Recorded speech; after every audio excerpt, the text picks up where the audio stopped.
എറണാകുളം കോടനാട് പിതാവ് മകനെ തലക്കടിച്ചു കൊന്ന് കുഴിച്ചുമൂടി. കൊല്ലപ്പെട്ടത് 7 വയസ്സുകാരൻ വസുദേവ്. പിതാവ് പോലീസിന് കീഴടങ്ങി. സാലി മുഹമ്മദ് ചേരുന്നുണ്ട് വിവരങ്ങളുമായി. സാലി, എങ്ങനെയായിരുന്നു സംഭവം?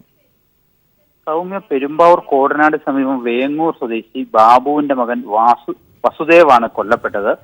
അച്ഛൻ ബാബു ഇപ്പോൾ പോലീസ് കസ്റ്റഡിയിലുണ്ട്. സംഭവം ഇങ്ങനെയാണ്. കഴിഞ്ഞ 4 ദിവസങ്ങളായി ബാബുവിനെയും മകനെയും കാണുവാനുണ്ടായിരുന്നില്ല. ബന്ധുക്കൾ നൽകിയ പരാതിയിൽ കോടനാട് പോലീസ് അന്വേഷണം നടത്തി വരികയായിരുന്നു. അതിനിടെയാണ് ഇന്ന് നാടകീയമായി അച്ഛൻ ബാബു പോലീസ് സ്റ്റേഷനിൽ എത്തി കീഴടങ്ങിയത്.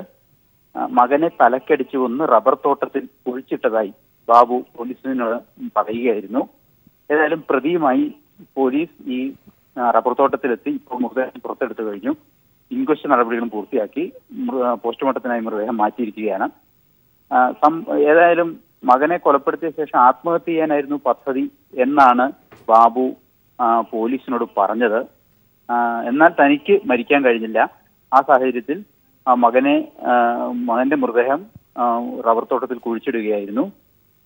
അതിനൊരു ആത്മഹത്യാ ശ്രമത്തിനൊരു കാരണവും ബാബു പോലീസിനോട് പറഞ്ഞിട്ടുണ്ട്. ബാബു ഓണത്തോടനുബന്ധിച്ചിട്ടുള്ള ഒരു ചിട്ടി നടത്തിയിരുന്നു. എന്നാൽ ഇത് പരാജയപ്പെട്ടതിനെ തുടർന്ന് വരിസംഖ്യ അടച്ചവർക്ക് ഓണം ആയപ്പോൾ പണം നൽകാൻ കഴിയാത്തൊരു സാഹചര്യം വന്നു. ഇത് പ്രശ്നമാകും എന്ന് മനസ്സിലാക്കിക്കൊണ്ട് മകനുമായി ആത്മഹത്യ ചെയ്യാൻ തീരുമാനിക്കുകയായിരുന്നു. അങ്ങനെയാണ് ഈ റബ്ബർ തോട്ടത്തിൽ പോയി മകനെ കൊലപ്പെടുത്തിയത്. പക്ഷെ തനിക്ക് മരിക്കാൻ കഴിഞ്ഞില്ല.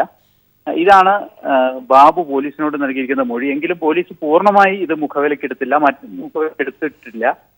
മറ്റെന്തെങ്കിലും കാരണമുണ്ടോ എന്നും ഒക്കെ പോലീസ് അന്വേഷിക്കുന്നുണ്ട്. ഏതായാലും ആദ്യം മൃതദേഹത്തിന്റെ പോസ്റ്റ്മോർട്ടം ഉൾപ്പെടെയുള്ള നടപടികൾ അല്പസമയത്തിനകം ആരംഭിക്കും. ബാബുവിനെ പോലീസ് ചോദ്യം ചെയ്തു വരികയാണ്.